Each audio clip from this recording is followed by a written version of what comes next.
The reading is taken from the Gospel according to St. Matthew, chapter 8, reading verses 1 to 4. When he came down from the mountain, great crowds followed him. And behold, a leper came up to him and knelt before him, saying, "Lord, if you will, you can make me clean."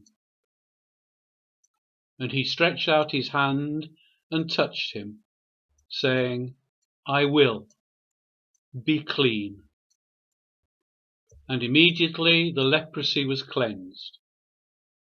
And Jesus said to him, "See that you say nothing to anyone, but go, show yourself to the priest, and offer the gift that Moses commanded, for a proof to the people." This is the word of the Lord. The reading is the start of a transition from a section on teaching, which included the Sermon on the Mount, and now introduces a section on the deeds of Christ, which continues up to the end of chapter 9. In this section, Matthew has selected a series of 10 stories from Mark's Gospel and arranged them here to show the healing aspect of Jesus' ministry.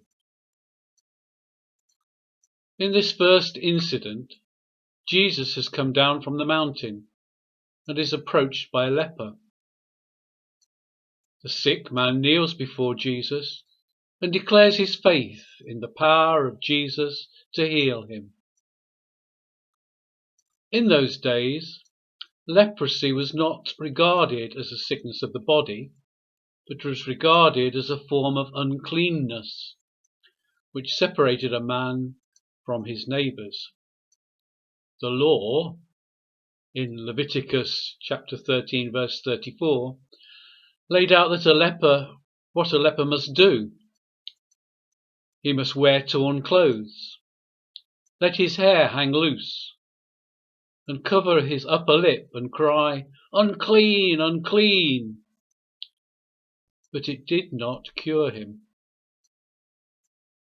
The law did, however, lay out the sacrifices to be offered by anyone who was cured. So this leper has faith that Jesus can do what the law cannot do.